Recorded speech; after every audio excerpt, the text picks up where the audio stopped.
Every hour, the Earth is hit with more energy from the sun than the entire world consumes in a year.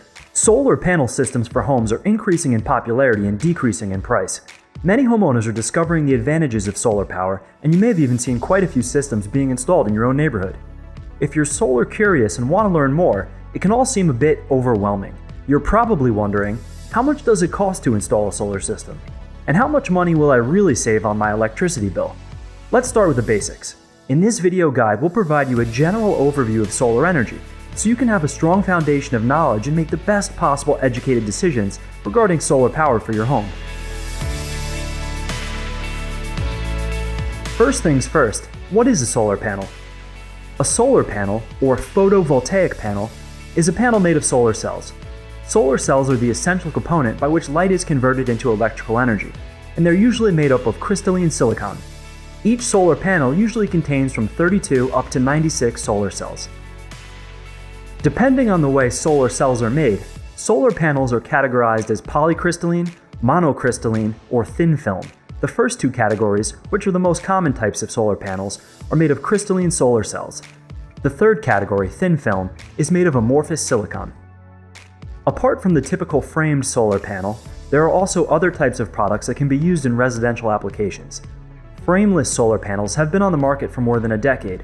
Also, solar shingles and solar tiles, popularized by the Tesla solar roof, are two types of products that are becoming more popular among residential applications because they combine the technology of solar panels with aesthetic integration into the house. Solar cells produce electricity by converting the tremendous solar energy that the Earth receives every day in the form of sunlight, and more specifically in the form of photons.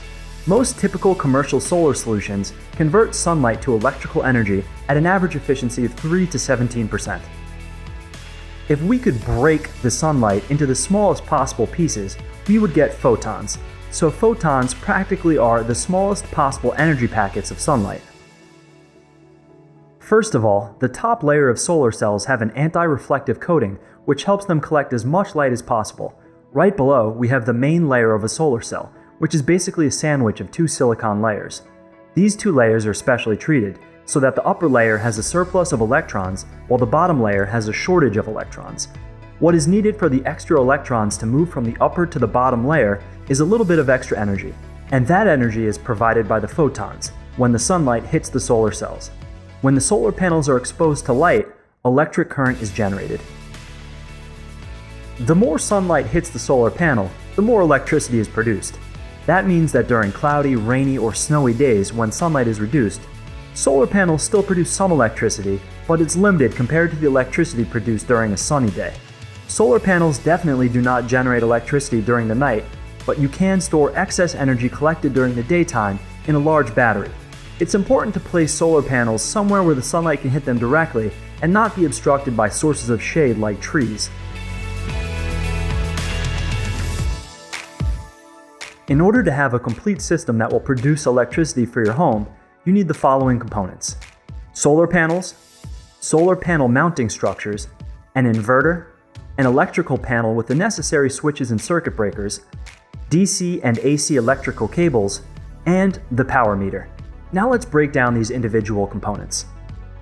As we explained before, the solar panels generate electricity when they are exposed to light. More specifically, they generate DC electrical current. But in order to use the electricity produced by the solar panels, we need to have AC electrical current, alternating current, which is the type of current used by your home and by the power grid. So we need an inverter. An inverter converts the DC electricity generated by the solar panels into the alternating current. The solar panels are connected to the inverter not one by one, but in groups that are called strings. In order for the AC electrical current to be distributed to the grid or to the house, an electrical panel with the necessary switches, circuit breakers, and wiring must be installed, while a power meter is used to measure the electricity produced from the installed photovoltaic system. Many modern systems have handy apps for your phone, so you can see exactly how much energy you're producing. Quite satisfying. Generally, residential solar systems are separated into two main categories: off-grid and on-grid. In the case of an off-grid system, the electricity generated by the solar system will be used to cover 100% of the electrical usage of a home, since the house is not connected to the electrical grid, the power company, at all. This can be accomplished by using large batteries that will store any extra electricity produced during the day. The main disadvantage of an off-grid system is its cost, since the use of batteries increases the cost about 20 to 30% compared to an on-grid system. Many jurisdictions do not allow you to operate your residence off-grid, so you'll have to check. In an on-grid system, the house where the solar panels are installed is connected to the main power grid. Electricity generated by the solar panels can either cover the electrical needs of the house, or when you produce more electricity than needed, it's sent to the power grid. This leads us to net metering. With net metering, your monthly electricity bill is calculated both ways, based on the net of your overall energy consumption and the monthly output from your solar panels. If you're producing more energy than you're using, the utility company will actually pay you. For example, if your solar panels have overproduced 3,000 kilowatt hours on sunny days and you have consumed 4,000 kilowatt hours from the grid on dark nights, you will get billed only for 1,000 kilowatt hours. In some cases, net metering policies actually pay a higher rate for the electricity that's produced from your solar panel system than what you pay to purchase the electricity from the grid. How much you actually save depends on a number of factors, the most important of which include, of course, how much electricity your home or business uses. The average annual electricity consumption for a U.S. residence was 10,766 kilowatt hours, an average of 897 kilowatt hours per month. And a typical domestic solar installation aims to offset 70 to 90% of your monthly usage. Of course, the exact savings on your electricity bill depends on other factors. If your family has electric cars that need daily charging, your electricity requirements might be much higher. Where you live matters a lot. Sunnier is better. For example, a 5 kilowatt installation consisting of 20 solar panels can produce approximately 8,000 kilowatt hours every year if your house is in a hot and sunny state like California. But the same system will only produce approximately 6,000 kilowatt hours every year if your house is in a less sunny state like Connecticut.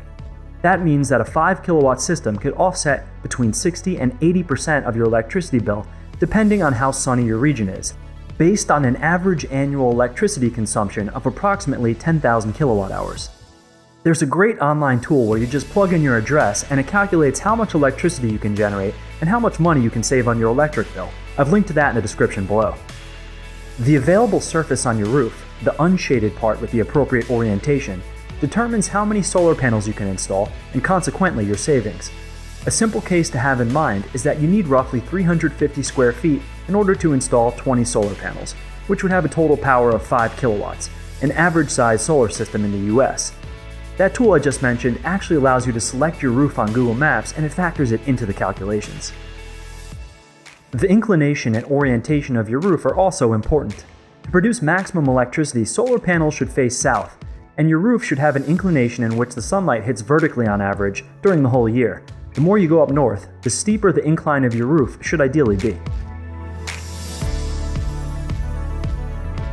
In 2019, the average cost of a residential solar panel is $299 per watt.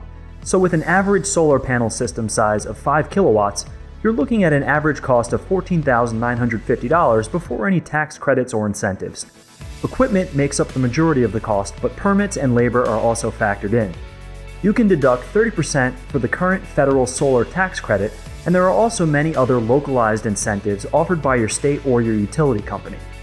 These prices of course vary depending on the brand of solar panels, the size of your installation, your installer, and also on your state, but this is just to give you a rough idea of what to expect. The best way to get a good price on solar is to compare quotes from many different installers, and there are some great services for that which have also been linked below. Based on the parameters we've already mentioned like cost, electrical consumption of your house or business, how sunny your region is, a solar energy system provider can help you determine which would be the ideal system for you in order to save as much as possible on your electrical bills. Don't forget that there are many choices regarding brands of solar panels and solar inverters, and a good installer will help you select the optimal system for your budget. The most important parameter that determines whether or not a roof is appropriate for a solar panel installation are its inclination and its orientation. Your solar energy provider can calculate exactly how much sunlight your roof will receive during the whole year. Although solar panels have a weight of only about 2 to 4 pounds per square foot, structural safety is definitely another important factor. For new houses, the design of the whole mounting structure with the solar panels must include a static evaluation of the roof. For existing homes, the service of a professional structural engineer is required in order to carry out an inspection of the roof structure and do a calculation of the structural loading capacity. As there are practically no moving parts in a solar installation, minimal maintenance is required.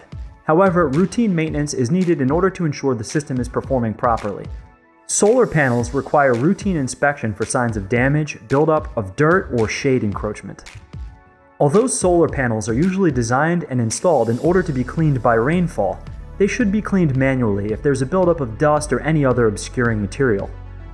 Periodically, system mounting structures must be checked for corrosion in order to ensure the photovoltaic system is safely secured. Also, any solar system connected to the electrical grid of a house is an electrical installation, so a licensed electrical engineer should be appointed periodically to ensure electrical safety. To sum it up, here are some pros and cons of solar systems. A true renewable energy source. Reduce your electricity bill and provides insurance against rising power prices. Low maintenance cost. Financial incentives from the government. They operate quietly with no moving parts and emit zero pollution. They have a long service life and reliability in operation. Initial costs, but marginal cost drops to zero once the price of installation is paid off. Weather dependent, so it is an intermittent energy source and cannot be relied on in critical applications. Energy storage systems to smooth demand and load like the Tesla Powerwall are expensive. Are you ready to go solar? Check out the link in our description and input your address to quickly estimate the solar potential of your home. If you have any questions about solar, feel free to ask us in the comments below and we'll do our best to get to as many as we can. This concludes our video featuring some basics about solar panel systems for homes. If you found this video helpful or interesting, please subscribe to our channel. Thanks for watching and have a great day.